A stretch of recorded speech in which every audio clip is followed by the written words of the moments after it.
Olá, neste vídeo nós vamos estar falando, dando sequência ao delineamento inteiramente ao acaso, nós vamos estar falando especificamente da tabela da análise de variância, né, para o DIC. E nesse vídeo nós vamos fazer os cálculos manuais.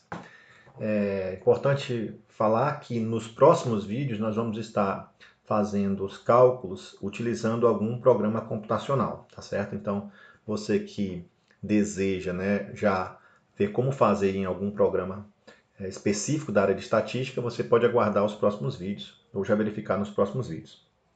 Nesse vídeo nós vamos fazer as contas manualmente.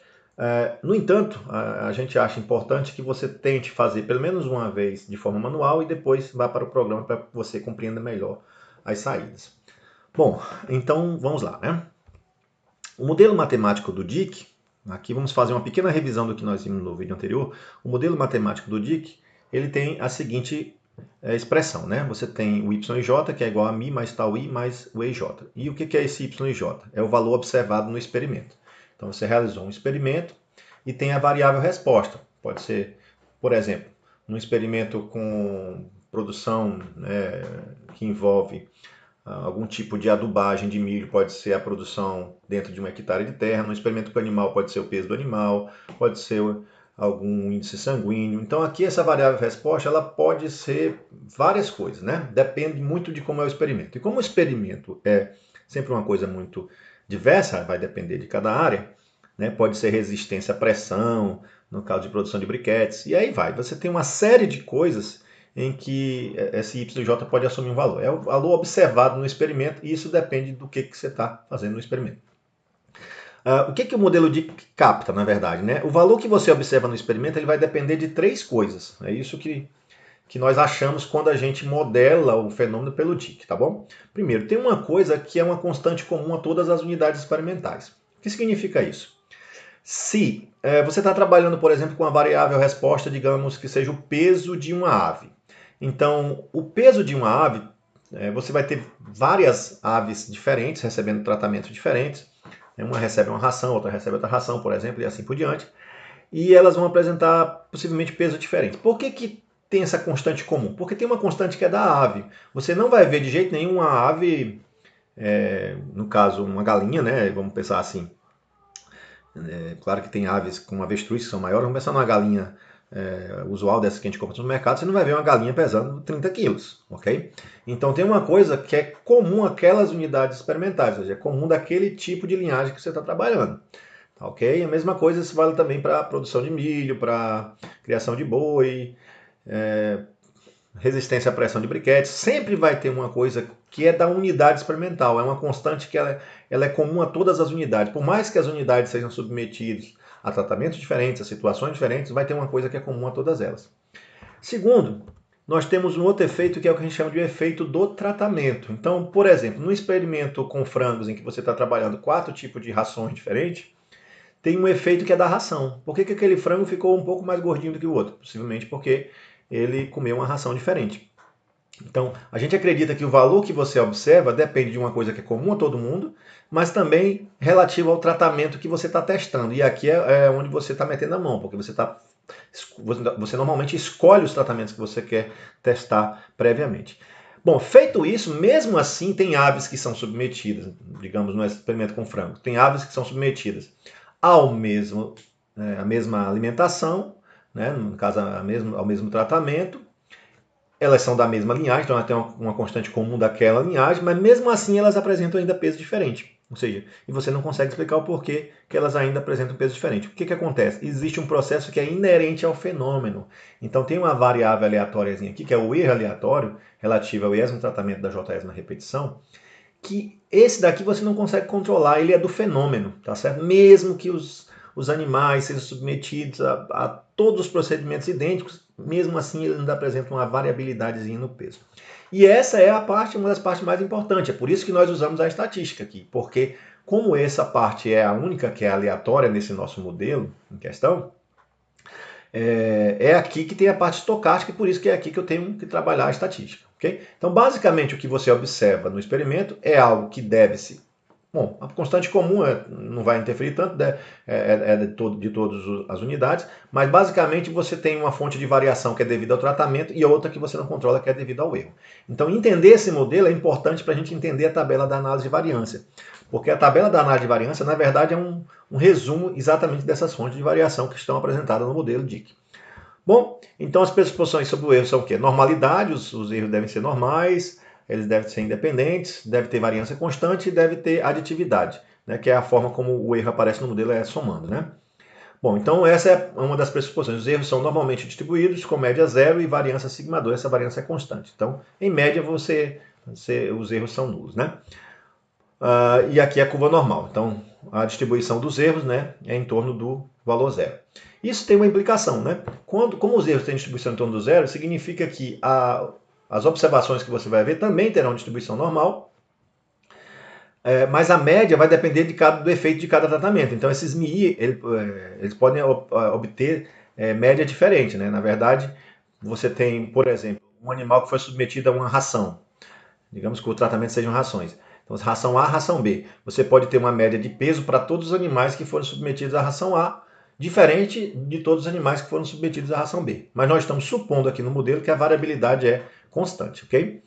Então, aqui só um exemplo de várias curvas, né? Você tem vários tratamentos. Bom, então vamos pensar que você tem 5 rações diferentes para frangos e cada uma desenvolve aqui, ó, pesos médios diferentes para cada frango e você quer captar isso na população, tá ok? Então aqui seria a população distribuída de modo conforme uma distribuição normal, com médias que dependeriam de cada tratamento, mas a variabilidade constante é isso que nós estamos supondo no modelo tradicional, no modelo clássico do DIC. Tá? Bom, vamos fazer um experimento agora na prática, que é o seguinte, um experimento com bois, em que o objetivo é testar o efeito de 4 tipos diferentes de pastagem, os tratamentos, cada tipo de pastagem, então você tem 4 tratamentos e tem 6 repetições nesse experimento.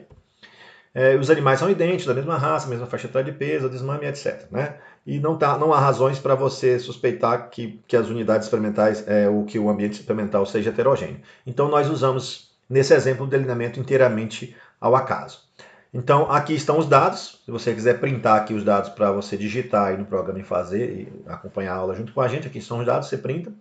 Nós vamos passar mais rápido, obviamente, não vamos explicar, mas vocês podem observar que cada tratamento, que significa que cada pastagem, né, tem um peso diferente, o mesmo dentro de cada tratamento, e tem pesos diferentes, talvez fora entre um tratamento e outro. E é isso que a gente quer verificar. Será que a pastagem A ela é melhor que a B, é melhor que a C, é melhor que a D? Será que todas são idênticas? Será que tem algumas diferentes?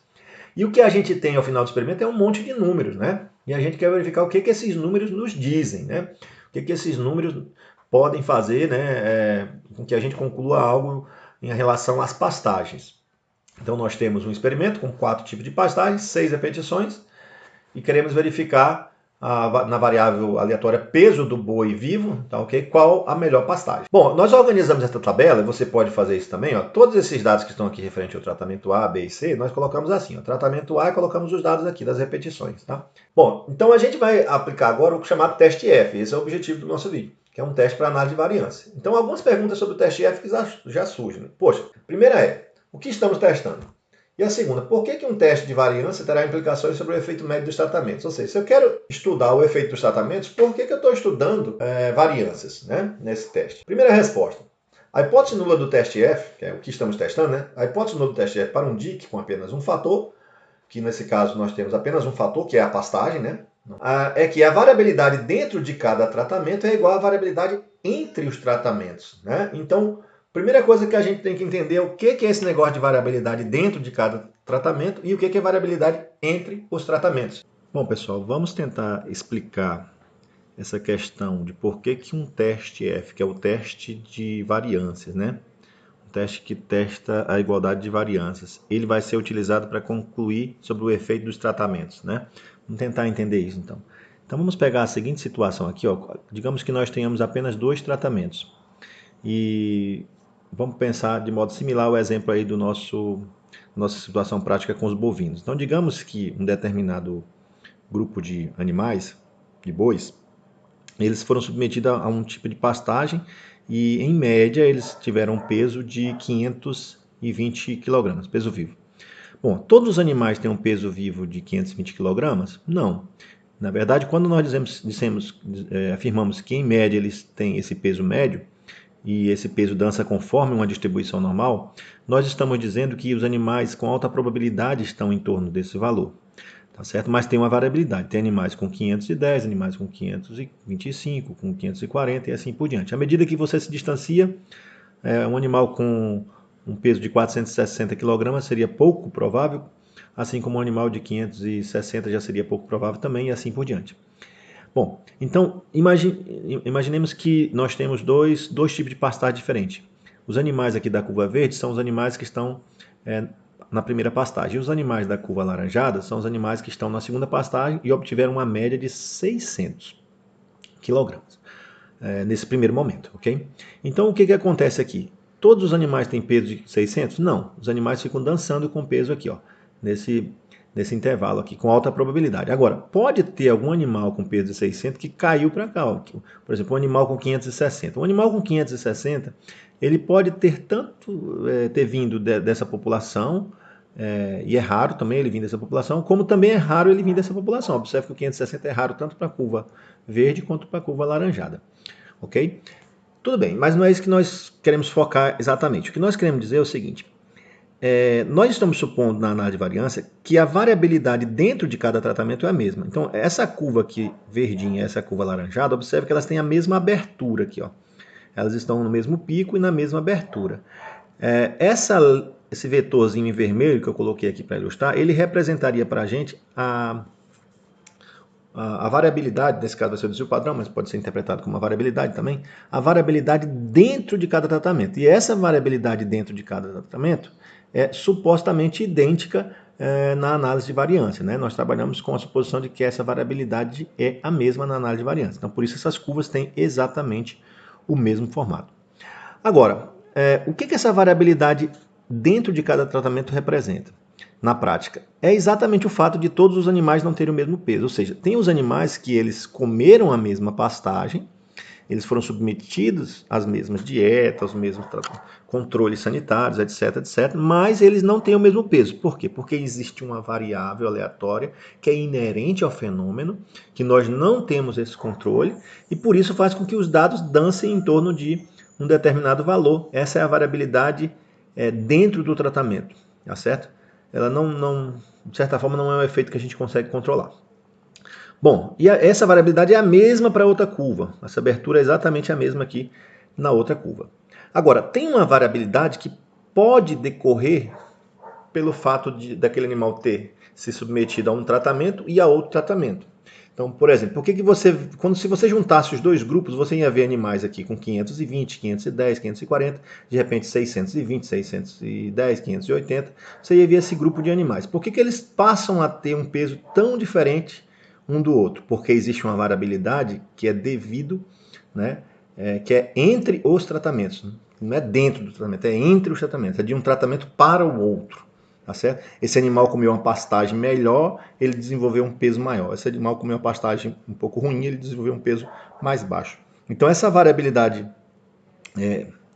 entre os tratamentos, que é de um tratamento para o outro, né, ela também existe. Agora, o que acontece com essa variabilidade? Ela está confundida com essa variabilidade aqui dentro. Ou seja, tem um pedaço que é devido ao tratamento, ou seja, é devido à pastagem, porque esses animais apresentaram pesos diferentes, porque eles comeram pastagens diferentes, e tem um pedaço que é não controlado, ou seja, mesmo quando eles comem a mesma comida, eles ainda têm pesos diferentes.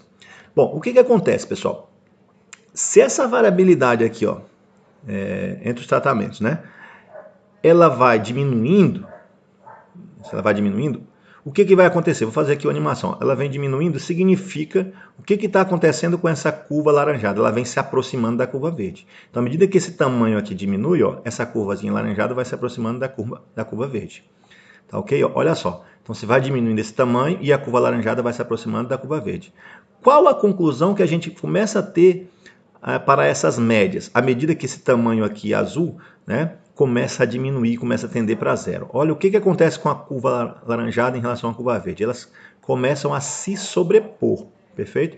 Então elas vão se sobrepondo de tal maneira que você passa a concluir o seguinte: olha, quando essas variáveis, quando essa variabilidade aqui, ó, de um tratamento para o outro, né, ela vai se tornando zero, né, quando a variância do tratamento se torna zero, é como se essa curva alaranjada se sobreposse à verde, ou seja, é como se de fato a média dos tratamentos fosse iguais. Então é por isso que você usa um teste de variância e você pode concluir para as médias, tá? Então tentei fazer aqui um exemplo intuitivo para vocês compreenderem isso. Ou seja, nós usamos um teste de variabilidade e esse teste de variabilidade faz com que a gente conclua algo em relação às médias. Bom, após ter assistido a essa animação, eu espero que vocês tenham compreendido que a variabilidade dentro de cada tratamento ser igual à variabilidade entre os tratamentos é equivalente, essa hipótese, a dizer que os tratamentos produzem o mesmo efeito nas unidades experimentais. Então, quer dizer, comparar ou testar a variabilidade, que seria um teste de variâncias, nesse caso vai implicar em alguma conclusão para a produção dos mesmos efeitos nas unidades experimentais dos tratamentos, ou seja, no efeito médio de cada tratamento. Então, um teste de variabilidade que está nos ajudando a concluir sobre as médias. Então, okay? Espero que vocês tenham compreendido a partir da animação que foi apresentada. Bom, então vamos dar sequência agora, né? Então, sabendo que no teste F nós queremos testar, então, se os tratamentos produzem o mesmo efeito, no final das contas é isso que a gente vai estar testando, como que a gente vai fazer isso? Tudo que a gente vai estar fazendo aqui é devido a esse camarada que aparece aqui na foto, né, que é o Ronald Fisher. Né? Fisher é um dos fundadores da estatística moderna. Né? Aqui por Anders Howard, ele diz o seguinte: Fisher foi um gênio que criou praticamente sozinho as fundações para a moderna ciência estatística. Isso acontece lá em torno de 1920, quando ele, numa estação experimental, começa a desenvolver vários trabalhos nessa direção. Fisher é considerado, acho que, o segundo biologista mais citado no mundo. Ele só perde para o Charles Darwin, né, da genética. Tudo bem, mas o que o Fisher concluiu lá em 1920 a respeito da análise de variância? O que ele fez? Ele observou que a variabilidade total, ele conseguiu descrever a variabilidade total do experimento. O que é a variabilidade total? Ou seja, no caso do exemplo dos bois, todos os bois deram um peso diferente, né? Poderia ser que algum tivesse dado um peso igual ao outro, também não teria problema, mas todos deram um peso ali praticamente diferente um pouquinho do outro. Então, tem uma variabilidade, né, que é geral, que é de todos os animais. Ele conseguiu descrever essa variabilidade total, ou desmembrar essa variabilidade total em função da variabilidade devida ao efeito dos tratamentos, tá certo? Então ele conseguiu separar o que era do tratamento, e aquilo que não era do tratamento é o que ele chamou de variabilidade do resíduo, que seria devido aos fatores não controlados. Então, ele consegue desmembrar a variabilidade total em função de duas variabilidades, a devida especificamente ao tratamento e aquela que é a variabilidade dos fatores não controlados, que é o que ele chama de resíduo ou erro, né? Como aparece em algumas literaturas. Vamos então agora para o cálculo da soma de quadrados total. Bom, a primeira coisa que você faz nessa tabela organizada, você vem aqui e soma tudo que está nessa linha, tá bom? Então eu já vou apresentar os resultados. Você vai somar tudo que está nessa linha, você vai obter aqui o resultado de 3.239,93. E você depois soma tudo que está nessa linha, e aqui você vai obter o resultado de 3.186,85, né? E aqui somando tudo que está nessa linha, 3.301,48, e o total dessa linha, né, a soma dessa linha vai ser 3.523,38. E somando todo mundo, você vai obter aqui 13.000, somando todo mundo aqui, pode só somar essa coluna, 13.251,64. Então você vai fazer essas somas para você calcular o quê? As médias, ok? No caso, a média de cada tratamento. Então, o que é a média de cada tratamento, nesse caso? Você vai pegar esse total aqui, ó, do tratamento A e vai dividir pela quantidade de repetições, que no caso é 6. Tá certo? Então, a média do tratamento A, x barra A, vamos chamar assim, é simplesmente você pegar 3.239,93 e dividir para 6. Quando você faz isso, você obtém aqui 539,99. Em seguida, você pega 3.186,85 e divide para 6, porque foram 6 repetições, e você vai obter a média do tratamento B. Okay? Que nesse caso dá 531,14. Depois você pega esse total, divide por 6 e você obtém a média do tratamento C, que dá 550,25. E a média do tratamento D, mesma coisa, pega esse total, divide por 6, você vai obter o valor de 587,25. E se você pegar o total, nesse caso aqui você vai dividir por 6 vezes 4, você vai dividir por 24. Então a média geral, né?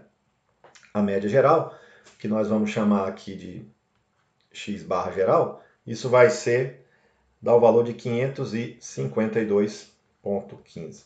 Então, normalmente o que nós queremos concluir é o seguinte: nós temos aqui a média de cada tratamento, né? E a gente observa que essa média, devido a cada tratamento, ela foi diferente. Agora, será que essas médias que deram diferente aqui na amostra, elas são, na população, estatisticamente diferentes? Que as pastagens, elas fornecem respostas diferentes para o peso desses animais? É isso que nós queremos, nesse primeiro momento, testar a partir da análise de variância, ok? Então aqui você tem a média geral e tem a média de cada tratamento. A gente vai estar usando isso na sequência. O que é a soma de quadrados total, pessoal? A soma de quadrados total, ela vai indicar para a gente a variabilidade total dos dados, tá certo? Só que corrigida para a média. Bom, então o que é a soma de quadrados total? Você pega cada observação, subtrai da média e eleva ao quadrado, tá ok? Então você está vendo que o desvio de cada observação em relação à média geral. Você tem aqui a média geral, né? E será que todas as observações com relação à média geral, se não tivesse, veja, se não tivesse o efeito de nenhum tratamento e se não tivesse variabilidade do acaso, era possível que todos os valores dessem iguais, porque você não teria variabilidade nenhuma, tá certo? Mas tem uma variabilidade nos dados, os dados não são idênticos, então isso é o que nós vamos chamar de variabilidade total. E como é que você vai tentar encontrar essa variabilidade total? Você vai ver na diferença de cada valor aqui dentro, ó, do 552,20 e do 552,15. Observe que esses dois estão bem pertinhos. Então você vai pegar essa diferença, 552,20, vai subtrair do 552,15 e vai elevar isso ao quadrado. Aí você vai fazer isso para o próximo valor, no caso 542. Então você vai pegar 542,49, vai subtrair dessa parte, que é 552,15, e vai elevar isso ao quadrado. E você vai fazer isso para todos os valores. Você vai fazer para esse, para o segundo, para o terceiro, para o quarto, e também para os demais dos outros tratamentos, porque essa variabilidade é total. Até chegar no último valor aqui, que é o 592,07, menos o 552,15, que é o valor da média, né? E vai levar isso ao quadrado. Então, essa é a soma de quadrados totais. É você ver a diferença, o desvio de todas as observações em relação à média e o desvio quadrático, né? É isso que você está vendo. Quando você faz isso, né, é óbvio que se você tiver um valor grande para essa soma de quadrados, significa que os dados estão bastante dispersos em torno da média geral. Agora você faz essa conta, observe que vai dar 24 contas aqui, você usa uma calculadora ou usa o Excel, você fica à vontade para isso. E aqui o resultado final é 23.833,17, você tenta verificar isso aí. Então esse é o valor da variabilidade total dos dados, a soma de quadrado total dos dados. Bom, pessoal, e agora nós vamos calcular a soma de quadrado dos tratamentos, né? Devido aos tratamentos. Bom, como é que a gente vai fazer essa soma de quadrado? Primeiro a gente vai pegar a média de cada tratamento. Então vou pegar aqui ó, a média do tratamento A, tá ok? E por que ela não deu igual à média geral? Vou subtrair, vou fazer essa diferença. Por que essa média desse tratamento não deu exatamente igual à média geral? Então vou pegar e vou subtrair de 552,15 e vou elevar ao quadrado. Então estou vendo a variabilidade devido ao tratamento, né? Essa média geral é a média de todos os tratamentos. Só que eu vou fazer o seguinte: como essa média ela é representativa de 1, 2, 3, 4, 5, 6 repetições, essa conta eu vou multiplicar por 6, ok? Porque ela é representativa desses 6 valores. E vou fazer a mesma coisa para o próximo valor. Então agora eu vou para a média do B e vou pegar o 531,14 aqui, ó.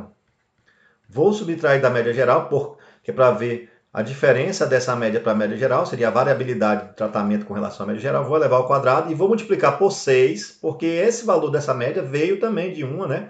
2, 3, 4, 5, 6 unidades experimentais. Então vou fazer isso por 6, que é para essa soma de quadrado não ficar desfavorecida em relação à soma de quadrado total. Ou seja, é como se eu tivesse 24 valores, mas esses 6 primeiros foram representados pela sua média, esses outros 6 aqui do B foram representados pela sua média, e assim por diante. E vou repetir esse procedimento agora também para o C. Ó. Vou pegar para o C, que vai ser 550,25 menos 552,15, e vou levar ao quadrado. E por último, vou fazer também para o valor D, que seria 587,23 menos 552,15, e vou elevar isso ao quadrado. Então essa variabilidade é de um tratamento para o outro. Você vai pegar uma calculadora, vai usar o Excel e vai fazer essa continha aí. O valor que a gente obteve aqui, ó, foi de 10.941,01. Então, essa é a soma de quadrado devido aos tratamentos, né? Ou seja, é a variabilidade devido ao tratamento. Por que um tratamento não deu igual ao outro? Por que ele deu muito longe do outro ou se ele deu muito perto um do outro? Essa variabilidade é que vai captar isso. Essa soma de quadrados é que vai captar isso para a gente. Tá ok? Então, é fácil de... Eu preferi não escrever uma fórmula genérica, eu preferi já fazer a fórmula explicando para vocês, tá ok? Mas é muito fácil de entender isso. E vamos agora para a soma de quadrado dos resíduos, tá? Bom, como é que nós vamos encontrar a soma de quadrado dos resíduos? Nós apresentamos inicialmente que a soma de quadrado total, o Fischer mostrou que ela pode ser escrita a partir da soma de quadrado do tratamento, né, mais a soma de quadrado do resíduo. Então, se você quer achar a soma de quadrado do resíduo, basta você isolar, ou seja, o que vai ser a soma de quadrado do resíduo? Vai ser a soma de quadrado total, né, que você já encontrou, que a gente já encontrou, subtraída da soma de quadrado do efeito de cada tratamento. Ou seja, da variabilidade total, aquilo que era do tratamento, o que você não consegue explicar, vai para o erro, vai para o resíduo. Ok? Então, neste caso, essa soma de quadrado dos resíduos, né, ela é diretamente 23.833,17 menos o 10.941,01. Esses valores a gente calculou, era a soma de quadrado total, esse aqui era a soma de quadrado do tratamento, que a gente calculou anteriormente.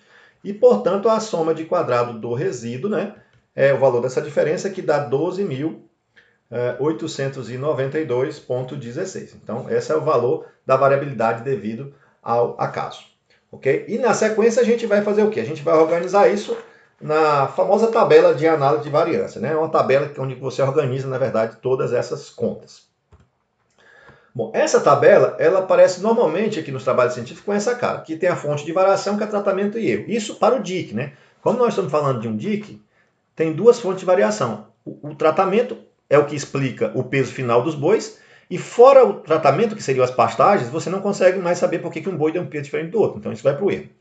Bom, o número de tratamentos eram 4. Então o grau de liberdade do tratamento é sempre o número de tratamentos menos 1, tá ok? Então como você tinha 4 tratamentos, o grau de liberdade aqui vai ser 3. Aqui nós tínhamos 4 tratamentos, tínhamos 24 unidades experimentais. O grau de liberdade total é sempre pegar o grau de liberdade, o número de parcelas, né? No caso 24, subtrair de 1. Então nesse caso aqui vai dar 23. Então você pega o número de tratamentos, subtrai de 1. Pega o número de observações, subtrai de 1, você tem o grau de liberdade total. E o que é o grau de liberdade do erro? É você fazer essa diferença entre o 23 e o 3, que dá 20. Esses graus de liberdade aqui, na verdade, são os graus de liberdade da distribuição F. Então, você vai usar a distribuição F, daqui a pouco, com 3 e 20 graus de liberdade. Importante, quem não estudou distribuição F, tem vídeos específicos aí no nosso canal que fala sobre a distribuição F, tá? Então, a distribuição F com 3 e 20 graus de liberdade. Agora, vamos resumir o que nós encontramos. Nós encontramos que a soma de quadrado do tratamento é 10.941, quadrado do erro, né? Não total. Soma de quadrado total dá 23.833,17. Bom, o que é o quadrado médio aqui? O quadrado médio do tratamento. O quadrado médio do tratamento é você pegar a soma de quadrados e dividir pelo grau de liberdade. Tá ok? Então, quando você pega esse 10.941 e divide por 3, você vai obter aqui no quadrado médio 3.647. Quadrado médio do resíduo, você pega 12.892 e divide por 20. Então, você vai ter aqui 644,61. E aqui não precisa. Bom, o que são esses quadrados médios? Esses quadrados médios aqui, na verdade, pessoal, são estimativas de variâncias.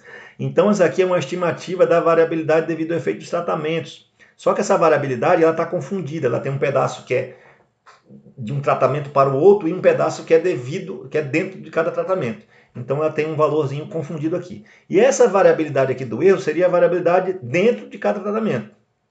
Então o que seria? Por que mesmo os animais, né, que comeram a mesma ação, que participaram tudo certinho, que são da mesma linhagem, da mesma raça, por que eles têm peso diferente? Tem uma variabilidade que é do acaso, que a gente não controla. Tá certo? Então se você pegar aqui 600 e extrair a raiz quadrada, você vai obter um desvio padrão aqui, sei lá, perto de 25, 26, né? Que seria o desvio padrão do acaso, ou seja, existe uma variabilidade que é do acaso, que não é devido ao tratamento. O que o teste F quer comparar? Ele quer comparar se essa variabilidade aqui ela é igual a essa, tá certo? Basicamente é isso que a gente quer calcular com o teste F. E nessa conclusão, né, se a gente concluir Se a gente rejeitar a hipótese de que essas variâncias são iguais, ou seja, a variância dos tratamentos, devido aos tratamentos, é diferente da variância do acaso, significa que o tratamento tem algum efeito. Tá ok?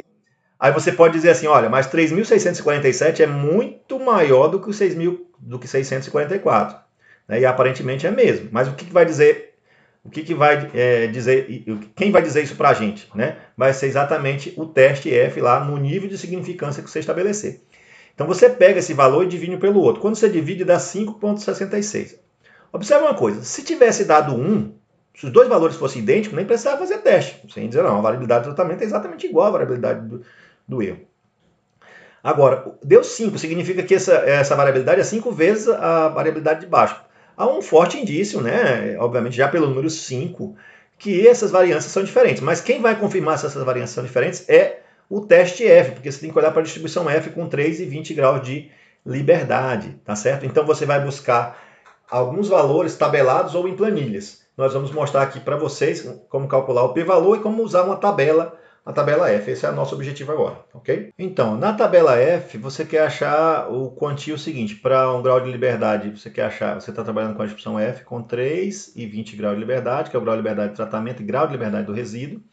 Aí, nesse caso aqui dessa tabela, você tem que olhar aqui, ó, essa tabela é feita para uma distribuição F com V1 e V2 grau de liberdade. Então, o V1 é o que está aqui na linha, o 3 é aqui, ó, você tem que olhar o 3 aqui. E o 20 é o que está aqui na coluna. Então, você vem aqui para a coluna e pega o 20. Ó. Então, quando você pegar 3 e 20 graus de liberdade, você obteve aqui o valor de 3,098. Tá certo? Então, o que a gente chama de F calculado, né? O F, melhor dizendo, o F tabelado, que a gente chama de F tabelado, é igual a 3,098. Significa que esse valorzinho que você achou aqui, ó, ele vale 3,09 aproximadamente, para deixar essa área para frente aqui com 5% de probabilidade. Então, quando que você considera, né, no teste F, que esses valores são diferentes?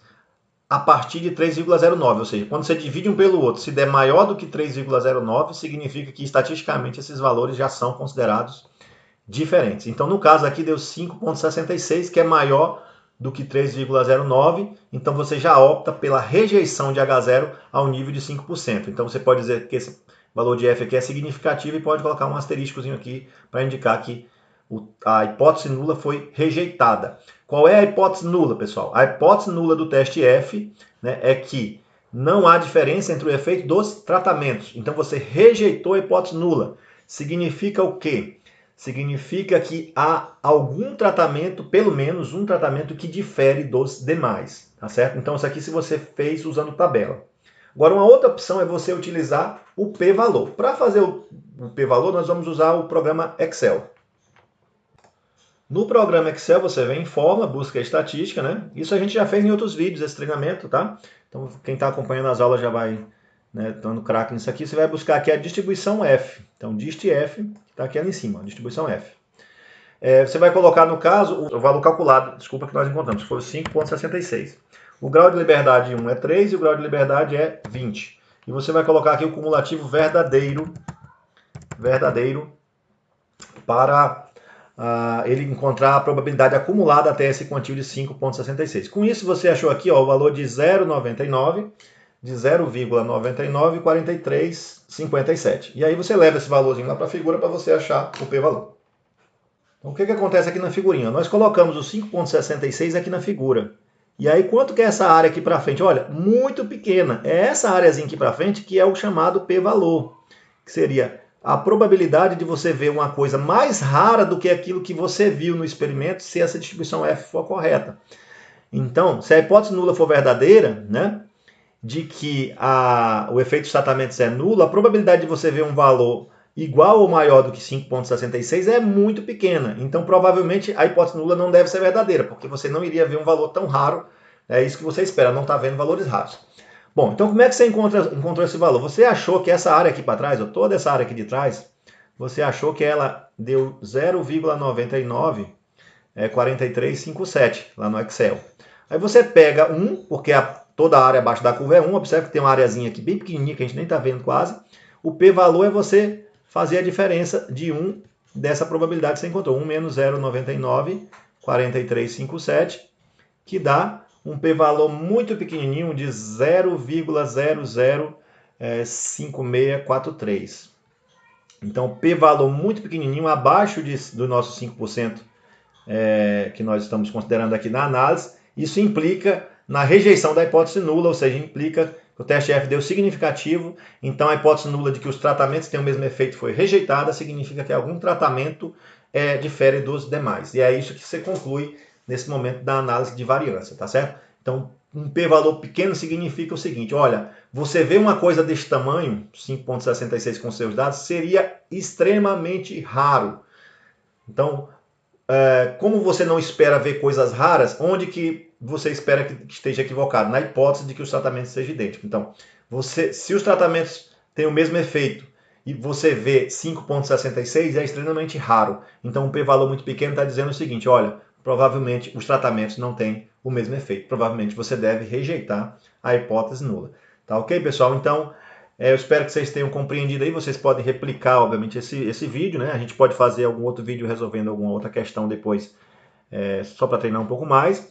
Mas essa é a análise de variância para o delineamento inteiramente ao acaso e a conclusão que nós temos. Nós temos, então, que tem algum tratamento que difere dos demais. No próximo vídeo, nós vamos mostrar um teste de comparação múltipla para dizer o seguinte, qual é o teste que está diferindo dos outros. Então nós vamos apresentar no próximo vídeo o teste de Tukey, depois em outros vídeos o teste de Duncan, o teste de SNK, o teste de Scott-Knott e assim por diante. Vamos apresentar cada teste de comparação múltipla em vídeos específicos. Eu espero que vocês tenham entendido e até os nossos próximos vídeos.